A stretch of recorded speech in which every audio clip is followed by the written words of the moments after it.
What's happening, Reds? This is the LFC transfer room on what is the start of a new Champions League campaign, albeit ours starts tomorrow away at Naples. So we'll be having a little preview, pre-match, about what the lineup might be, score predictions, and just general chat around the game. But before we get started, I'll just invite you, show you our guests. So, Owen, first up, how are you, mate? Yeah, you're not too bad, thanks. I think it's probably going to be one of the last streams I do in quite a while because I'm going away to Italy on Friday and yeah, just a manic schedule at the minute. So yeah, it might be the last time you see me, but yeah, I hope you enjoy tonight's stream. Have a good one and yeah, enjoy tomorrow night. Well, to be fair, I'm not going to be able to watch it because I'm up in Newport doing some work there. So unfortunately, it's going to be the first game in ages I'm going to miss. So absolutely gutted about that, but we can talk about it a bit at least. I'll have to make sure we give you a good one for your last one then, mate. And hopefully they pour in the nice comments for you. Yeah. Tino, how about you, mate? How are you doing? Yeah, I'm good. I'm looking forward to the game. It's been a bit of a mixed start this season for us. So if we can get off to a good start in the Champions League, that'll hopefully get us back on the right track, generally speaking, for this season. So yeah, hopefully it'll be a good game. Looking forward to seeing the rest of the results in the Champions League tonight as well. There's a few interesting ones so far. So yeah, it's gonna be a good day. And Alex, what about yourself, mate? How are you doing? Pretty good, thank you. Thank you guys for having me. It's been a great day of Champions League football so far, and I'm looking forward to tomorrow and everything else that unfolds. Yeah, me too, mate. Evening, Hayler, in the comments. Good to see you again, mate, as a regular. If you are new to the channel, make sure you subscribe to it. And obviously, throughout, if you do like the video, make sure that you like it as well. So we'll get straight into it then, Owen. Napoli away, first game of the Champions League campaign.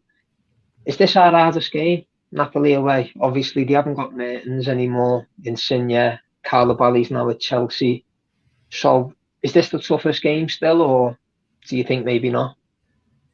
Well, I've been debating it whether it's kind of between sort of Rangers away. I think that's going to be a real tough one because the crowd's going to be absolutely bouncing. I think Ajax have kind of fallen off, lost a few players, including their manager and Ten Hag, so they're still kind of adapting to a new style of play. So yeah, I think Napoli, they're arguably better than the last times we've played them. So yeah, and it's literally such a hostile environment as well. I don't know any fans who are traveling there just because if it's started to happen in the past, then yeah, it's too risky, unfortunately, which it shouldn't never be that way. But yeah, here we are in 2022. So yeah, I think it's probably going to be the toughest game if I'm being completely honest. So I would probably take a draw right here, but yeah, we'll probably go for the win, won't we? As always.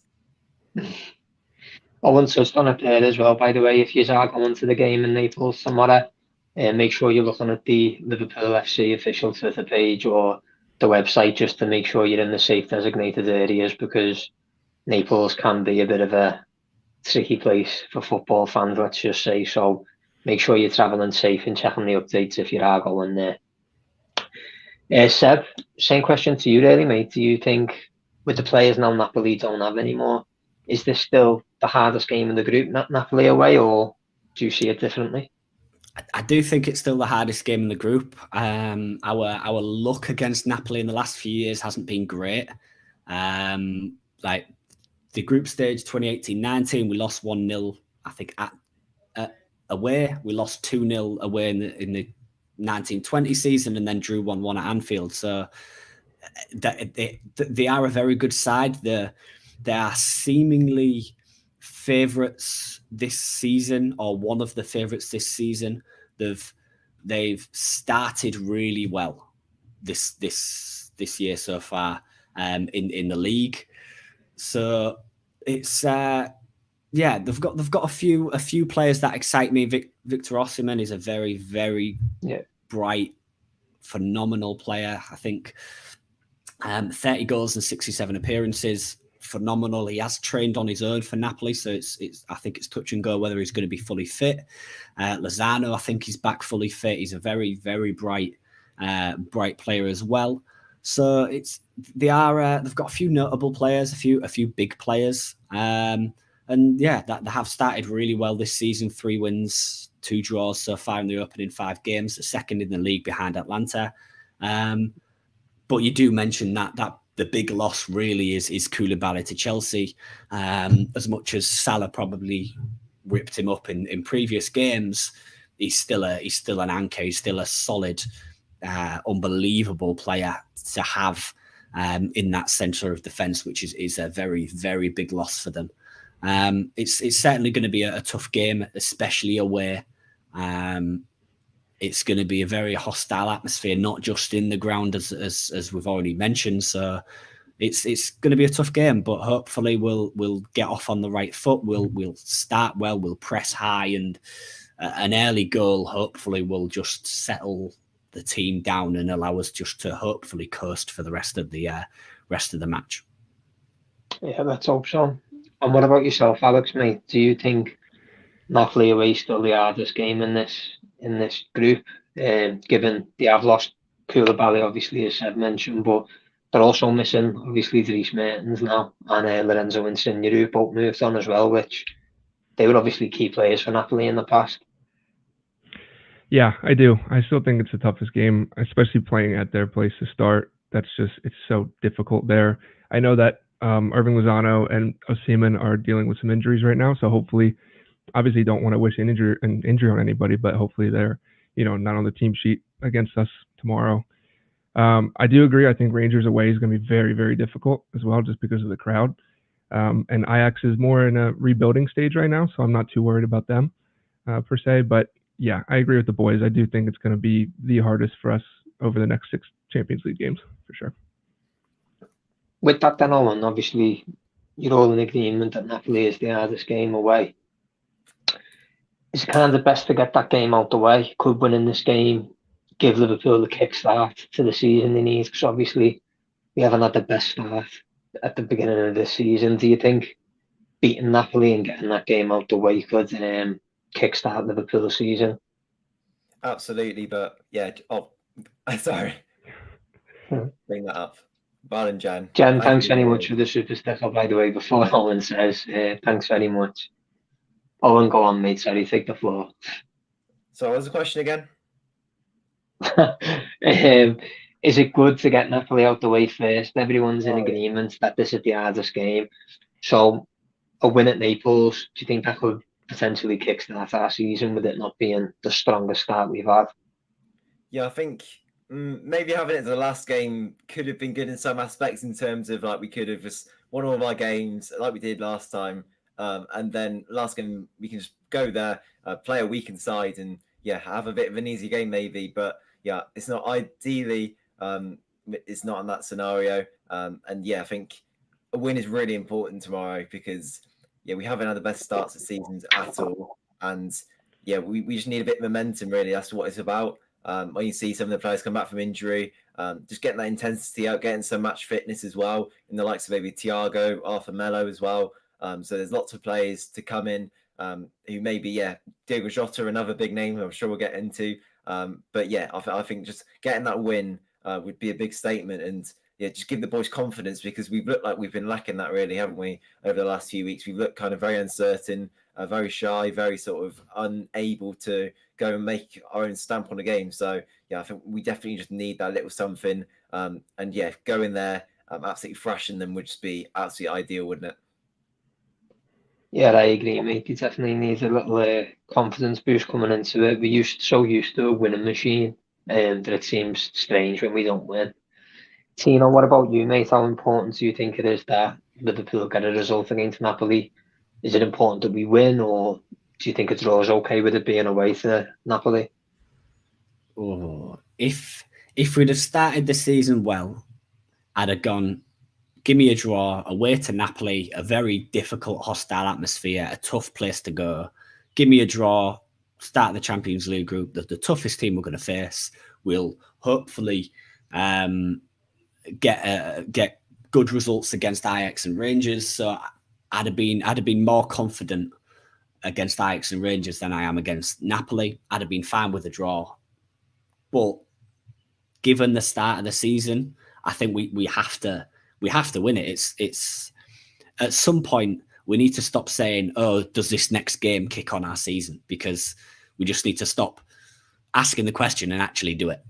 Because as much as it's been a bit of a topsy-turvy season for most, when you're meant to be challenging for the title, to draw and to lose against United, and then just, it's not necessarily the results that has annoyed me. It's just the performance.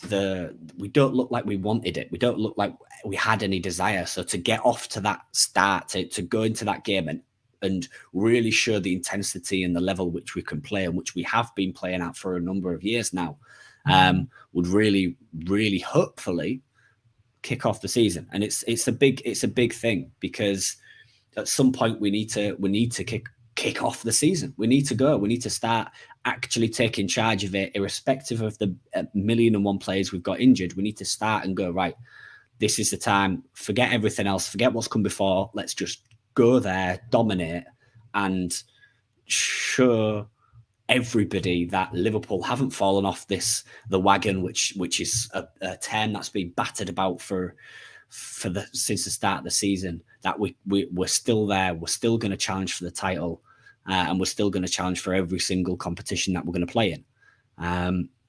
It's not going to be easy. It's certainly going to be a very tough place to go to.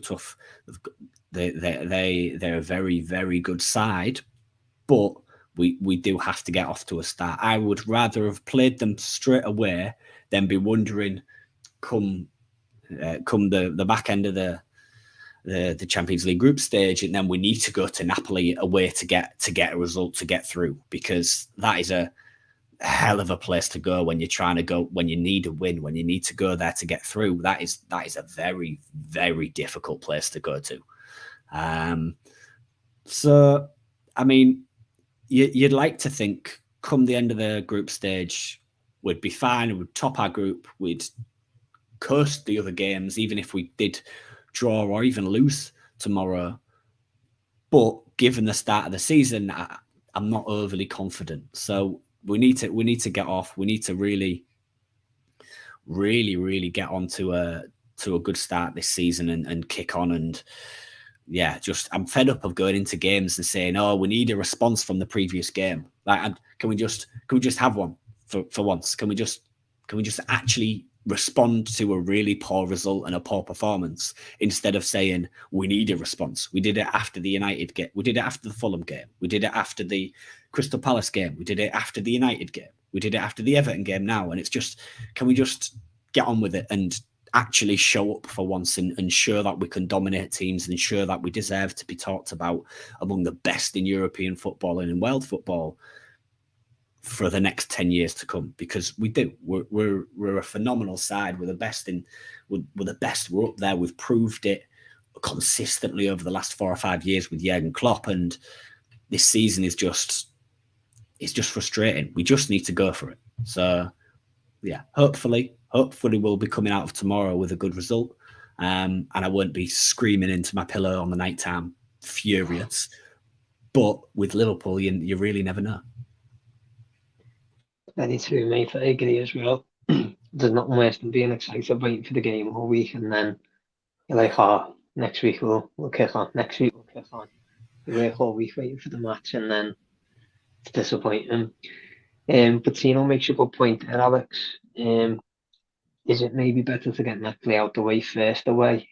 Because then if you are struggling for points at the end, that's one of the last places you're going to want to go, isn't it, when you need to win?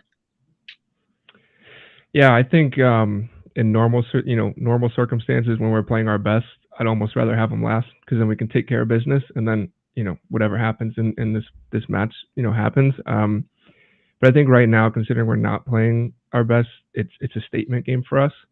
If we come out, we score first, which I think we have to score first if we have a chance in this game. If we score first, we break that little skid that's going on, and then it's a statement internally and externally. People can start to fear Liverpool again, and it will just boost the squad. And I think especially for guys like Darwin Núñez, like if Darwin Núñez scores tomorrow, it's going to do wonders for him, mentally and emotionally. So I think that there's layers to it, and having them first might be the best thing that could have happened to our squad in this instance. You mentioned Núñez there, Alex, so I'll stick with you actually. Going into the game tomorrow, when Firmino come on, he obviously had bags of chances, getting a lot more than what Núñez was getting whilst he was on the pitch. And even when Jota came on, he looked quite sharp when he was putting players under pressure and winning the ball back. What would you do tomorrow with the front three? Would you throw Jota straight in? Would you go back to Firmino, or would you try and give Núñez a consistent run of games? What would you do with that tomorrow? I think my heart wants to go with Diogo Jota in this situation, just to get him back and kind of, run it off to a hot start, hopefully. But with what we spent for Núñez and the lack of confidence that I think he's showing and portraying out on the pitch, I think you have to play him, give him a chance to get comfortable and to do something that'll boost his confidence moving forward. What about you, Owen? Would you stick with Núñez, give him another shot? Could it be that playing in Europe might be a bit easier for him because he's more accustomed to it in the Premier League? Or would you go for one of the other two lads? Well, I don't think Diogo Jota's going to be ready to start, if I'm being totally honest. He's only just come back. Bearing in mind, he hasn't had a pre-season either. So I think Jota you can kind of rule out, maybe give him half an hour, but nothing really more than that. And then I'd go for, I don't think Klopp will, but I would go for a little bit more of a shock and play both Firmino and Núñez, and then Diaz and Salah. So I'd go with 4-2-3-1, and then have kind of maybe Fabinho and Arthur in a double pivot. I think that would suit Arthur playing against the Serie A team, and then in the system he's used to as well. So that's what I would do personally. But at the same time, I think Klopp probably will go over 4-3-3 and then play like Fabinho, Elliot. I forgot about him, to be fair. But Elliot, yeah, he's pretty much undroppable. Maybe give him a rest though, because he has been playing quite a lot. And then on the other side, I think probably go with James Milner, who, yeah, I understand it. Like, I'm a massive fan of James Milner, of course, but I think in this sort of game, I guess there is that sort of high intensity, very physical battle. So I can understand why Klopp would go with him, but at the same time, he's not going to be really sort of creating chances, adding too much to the attacking third. So it kind of depends on how Klopp wants to play it. If he's looking for kind of to go for the throat, I'd say 4-2-3-1 is the best way to do that.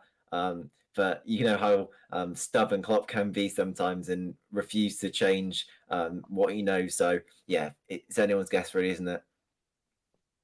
The boss out, mate. I'd love to see that front four you've just mentioned in the Wolves game, if not tomorrow at least, just so we can try and get a grip of the Premier League. What about yourself, Tino? Do you think it's important Núñez starts tomorrow to try and get a bit of rhythm, or do you think Firmino's done more when he's been playing and should get back on the squad? Or would you go with Jota, albeit he's been injured?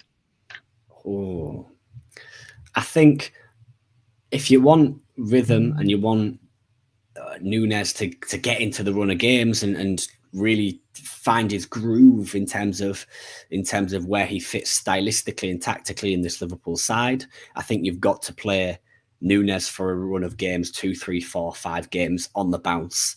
Obviously, the red card didn't help, but I think you've got to go down that route if you want that. That being said, I think it was very, very harsh that Bobby didn't start against Everton. I think he played superbly against Bournemouth. Admittedly, it's only Bournemouth. But he also played very well against Newcastle in a very tough game where Liverpool were, for large parts of the game, I thought Liverpool could have lost 2-3-0. And then we win it very late on. I think it was very harsh to drop him for that Everton game because of how well he played. So I think if you're looking at it from that perspective, I think Firmino has to play because he was very effective. He not only now is he back scoring goals, he's dropping deep. He's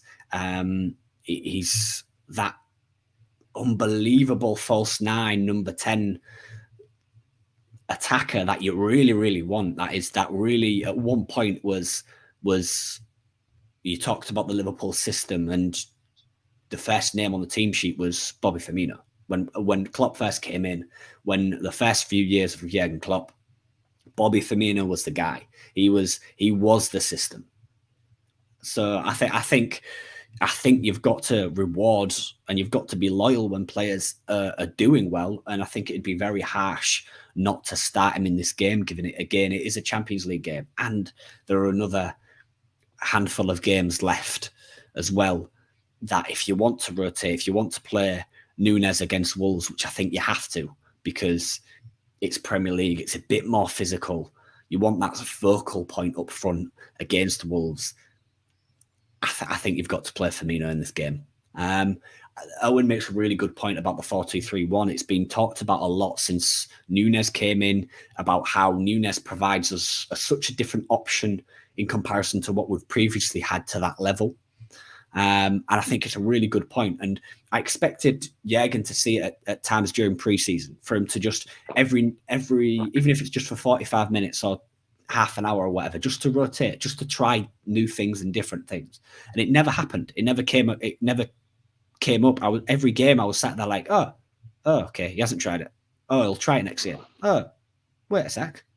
And it seems like the next obvious evolution in this Liverpool side, and especially with all the midfield injuries we've got. I get we've signed Arthur on loan, which is fine, but we've still got a lot of injuries even with him.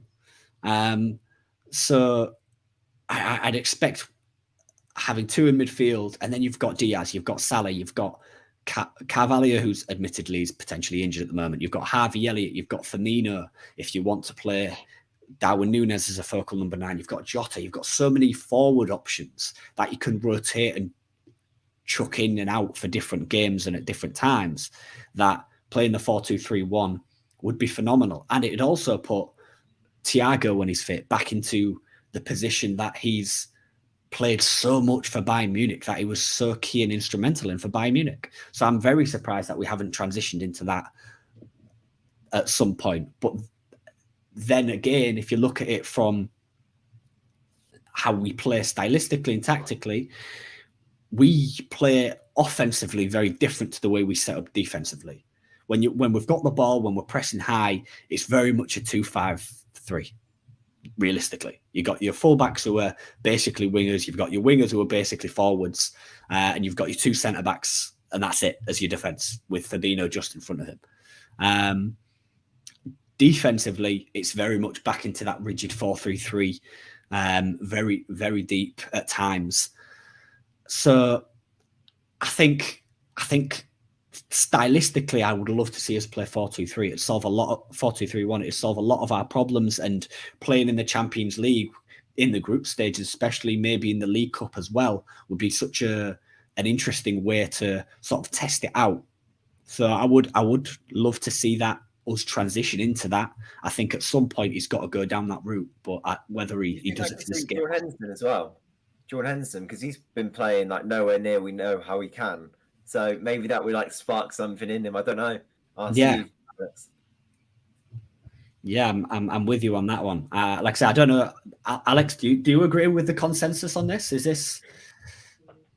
Yeah, I think you make an interesting point too about all the injuries in the midfield, and it gives us a chance to offset that in a different, a different style without having to bring someone in.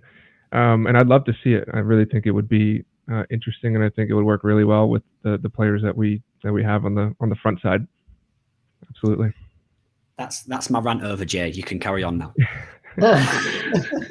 Well, don't worry, mate. I'm one of Firmino's biggest critics, to be fair, but I completely agree with you, mate. I think last few games he's been one of the better players, to be fair to him.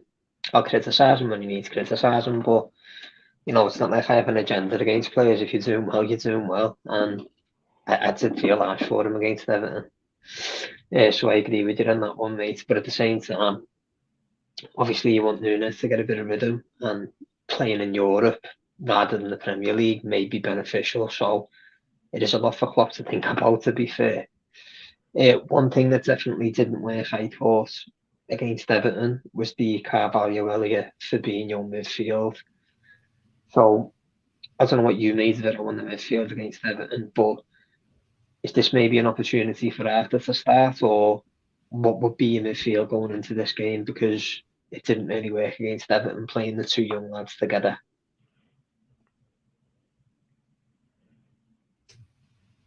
Sorry. For you, Owen. For me, I thought you were passing to Alex. I was talking about it last night on stream and kind of saying it was kind of surprising to me because there people saying, "Oh, it's never going to work having these two attacking midfielders." But we've got defensive midfielder in Fabinho. Look how Man City play. They play with a defensive midfielder in Rodri, and then De Bruyne and Bernardo, who you'd class as that sort of attacking midfielder. So I was kind of surprised that it didn't work yet. De Bruyne and Bernardo Silva are better players than Fabio Carvalho and Harvey Elliott, don't get me wrong. But it was kind of frustrating that we couldn't sort of control the possession, couldn't get hold of the ball as much as you would have liked. I think something you maybe could put down to is sort of the physicality of those two players. They're still very young, still kind of not bulked up, if you want to put it like that. So I think maybe in a couple of years' time, that could definitely be a thing that we could work on. But yeah, I think we can depend and rely on that sort of Thiago or who else really, Jordan Henderson really. But yeah, as I said before, he's been playing poorly. So it's a really strange one. But I'm glad Klopp did it. I'm glad he tried it in a game like this. And when you look at it, both players were playing absolutely unbelievably. Like Harvey Elliott, undroppable. Fabio Carvalho hadn't made a start yet, but every time he came on, he was trying to make things happen. And I think when he was making those 1-2s, once again, I think that's how he picked up his injury after getting kicks from it. But yeah, once he was doing that, he was looking lively. But yeah, he should look quiet otherwise. They both did, in fairness. And now looks two players we know that definitely won't be in the midfield tomorrow or indeed for any of the Champions League campaigners. Alex Oxlade-Chamberlain and Naby Keita. Now, we don't know too much about the injuries. Not a lot's been said of what Keita's injury is and how long he'll be out for. So, what do you make about them players being left out the Champions League squad and going for youngsters instead with Bajcetic and obviously Carvalho and Harvey Elliott?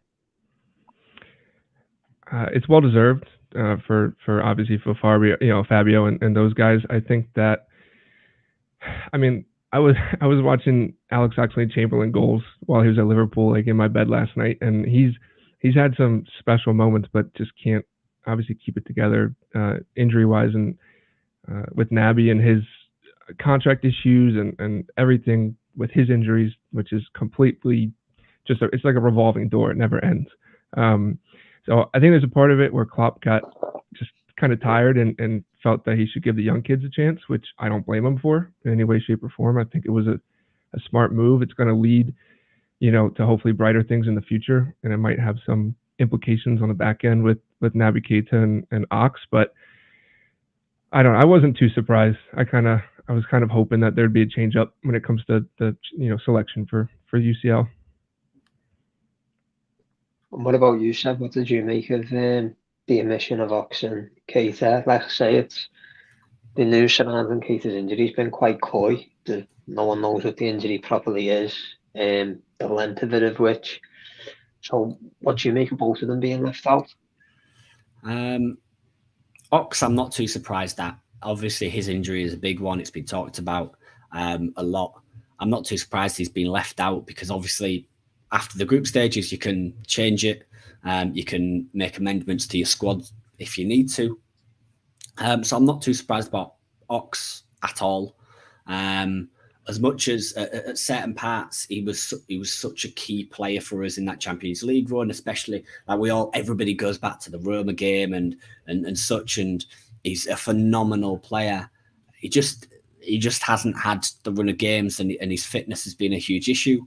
I'm one of plenty who probably think Ox should have gone this summer, and I think he would have gone if it wasn't for the injuries.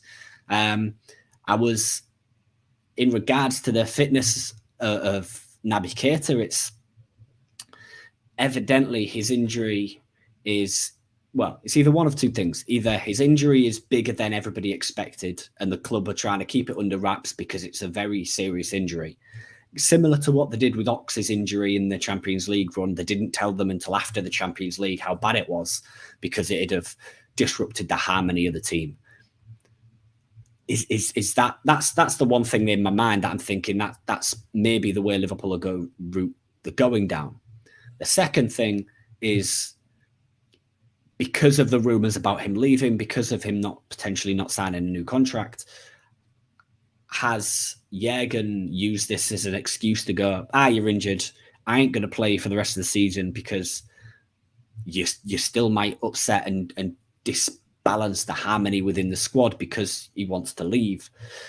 This is Jürgen saying, I don't care who I've got, I'll play Tetic or I'll play whoever I need to in the centre of that midfield instead of Naby Keita because of him wanting to leave because of his agent's talks. Is that Jürgen's essentially laying the marker down to Naby and saying, if you don't sign a new deal, you ain't going to play. You ain't going to play at all. But, I mean, their injury record, it isn't surprising. You look at even Thiago's injury history over the last 2 years at Liverpool and at Bayern Munich wasn't surprising. Naby Keita and Alex Oxlade-Chamberlain both have averaged 19 league games per season in their careers at Liverpool Football Club, which is obviously half of the league games that you could possibly play. That's not including UCL. That's not including the domestic cups. And you look at Thiago's injury history, he's averaged 25 league games per season for the last 7 years. And that, I was reading that off an article on This Is Anfield the other day. It's not surprising the injury history that these guys have. And it comes to certain points that you've got to start thinking tactically and got to start thinking with your head rather than your heart.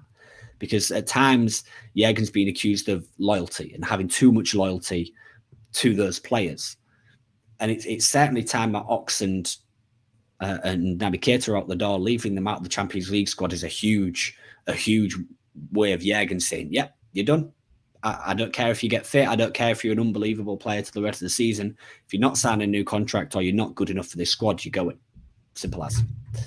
And with Thiago, I think we've got to start looking at him as a luxury player, as an alternative, a player in the big games when we're struggling. Take him off at 60, 65, 70 minutes to save his legs, to avoid him getting these consistent injuries.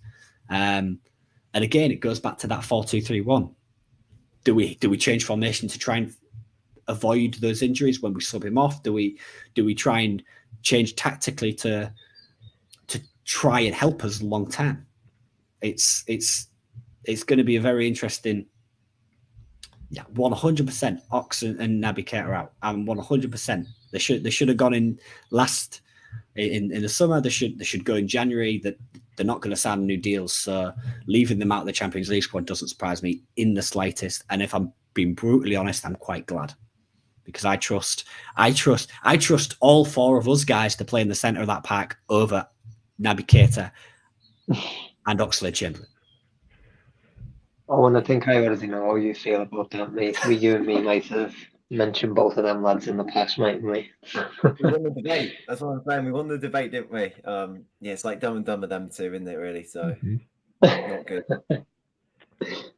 With that being said, then, obviously we've just added Harper to the midfield after you mentioned all them midfielders with injury. Tino, his record hasn't been the greatest either, has it? But with Thiago back in training now, Owen, and Arthur's obviously available, will have trained a couple of days now, because before the derby he must have trained once maybe. Do you bring either of them in? Obviously the midfield didn't work last game. What would be your midfield for this game? As I said before, I'd go with the 4-2-3-1, so it would be the double pivot. And yeah, I think Fabinho, although he's looked a bit leggy at times, a bit lethargic, you just got to start in this game. You haven't really got anyone else to play. I've heard people saying, oh yeah, Basetic should be playing the youngster, but it's too much for a 17-year-old. You've seen what happened before with Tyler Morton and the abuse he kind of got when he was thrown in the deep end. So I don't think it's worth it. And I think Klopp and all the staff are too experienced to know to do that. So yeah, I think Fabinho starts. And then next to him, Thiago's not ready yet. I think, yeah, it's got to be able to throw him in, see what he does at the end of the day. He's used to Serie A. It's ideal game, first game for him. And yeah, I don't really know what to expect from him, if I'm being perfectly honest. I don't really know what we're going to get. I'm kind of been sold on the idea that he's sort of a B-Tech Thiago, just not as good as Thiago. That's what I kind of believe. But yeah, I'm really, really excited to see him play, and yeah, a debut for him. So yeah, what are your thoughts? Are you looking forward to seeing him get any minutes? Because I'm certain he will get minutes, regardless if it's starting or whether he comes on. I am, mate, and to be honest, even being a BTEC, Thiago isn't a bad player to be, because Thiago's that good. If he stays fit, mate, I think he's actually going to be a really, really exciting signing. He was dubbed the new Xavi. His injuries haven't obviously worked out for him. Mate, when he was fit, he could play ball, and you'd have paid that fat fee for him. At the end of the day, clubs like Barcelona and Juventus don't sign players like that if there's not a player there. So if he stays fit, I honestly do think we've got a hidden gem, but it's all ifs and buts. Hopefully he stays fit. With that, Alex, someone made a point there. Obviously it's Napoli. He's just came from Serie A with Juventus. Would that be the perfect game for Ajax to start first, with it being more familiar, being a European game, rather than throwing him in the deep end in a Premier League game where it's much more physical and fast-paced? Yeah, absolutely. I truly do believe that this is the perfect spot for him to at least get minutes under his belt. I agree with you. I think this could be a really good, signing for us in the future if he does well. There's a reason why Juventus signed him for 72 million. It's not like he was just a nobody.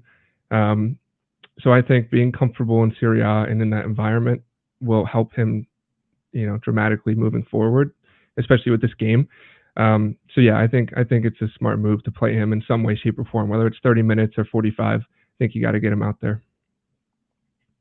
Yeah, I agree. It could be the perfect game for him, to be honest, with it being European and then getting the flow. What about you, Tino? Would you throw Arthur in for the debut? Thiago's obviously in training. Would you throw him straight in, or would it be your... In fact, I'll tell you what, would it be your 11 for tomorrow? And then I'll ask the other two boys after you. Ooh.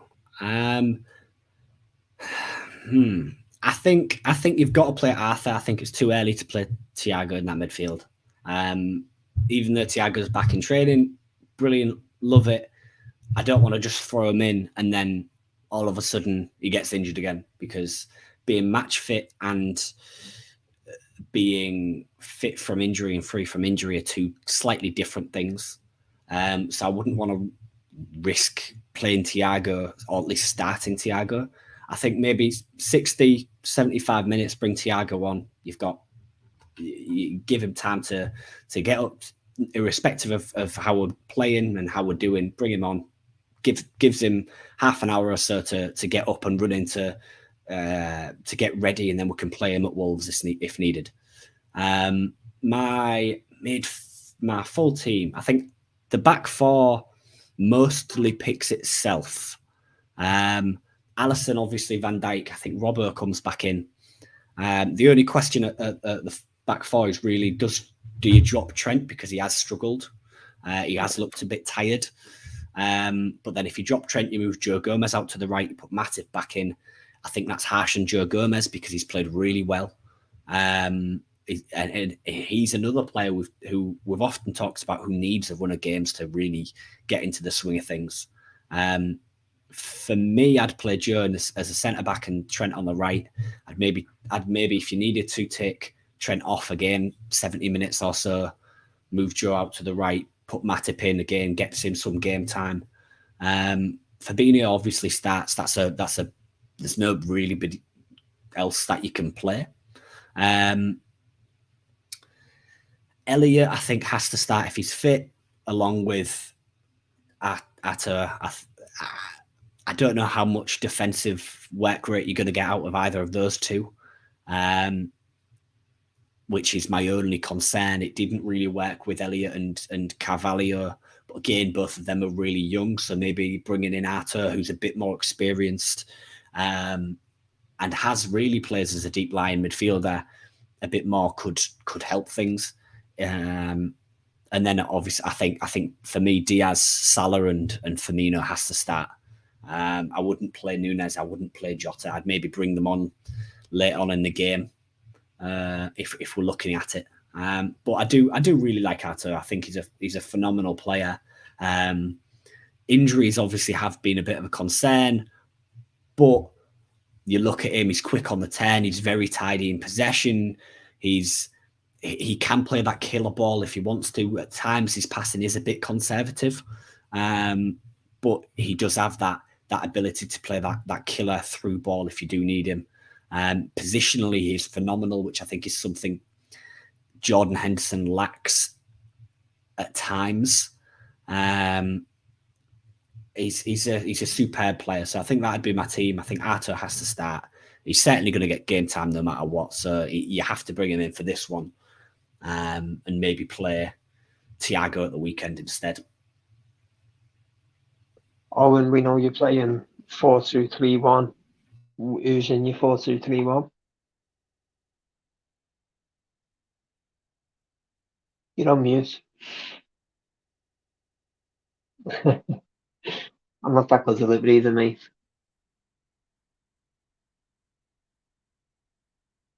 Does he know he's on mute still? Oh, great. Go on. You know it's going to happen. Alisson Becker, Kostas Tsimikas are saying he's way clear of Andy Robertson. He's better left back. I don't care what anyone says. In better form as well. Virgil van Dijk, Joe Gomez maybe. Well, I don't think Joel Matip's back from injury, so I'd go with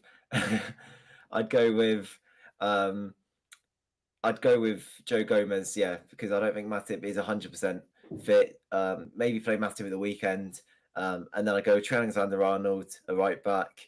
I'd go Fabinho and Arthur in the double pivot. Then I'd go with Firmino, sort of attacking midfielder. Salah on the right, Luis Diaz on the left, and then big man Darwin Núñez up top.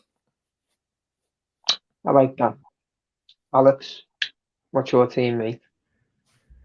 Yeah, I like that too, Owen. I think that would work really well. But I don't think it's going to happen, unfortunately. I think it's going to be a pretty standard back four.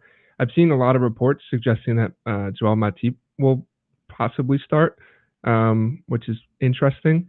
Like we said, he's just getting back from injury, so I'm not quite sure if he's ready to go a full match. But it's got to be a Fabinho in deep midfield, and then probably, like we all agreed, Arthur, maybe Harvey Elliott, and then probably just Diaz, probably Firmino. I'd probably put Firmino in the center there, and then obviously Mo Salah on the right. Pretty standard. I don't think he's going to change too much up, just because of one, our previous results versus Napoli, and then he's trying to, like, I don't think there's any situation where Thiago starts. I just don't think you risk him, because if he gets injured again, you're looking at the Premier League being potentially gone and us maybe not even qualifying for the Champions League, knockout stage, just because of the impact that he has. So you have to play a little risk management on that side. So I think it's going to be a pretty normal 4-3-3. Yeah, it does make sense, to be fair. I'll get your score predictions, but I won't do it for our game yet.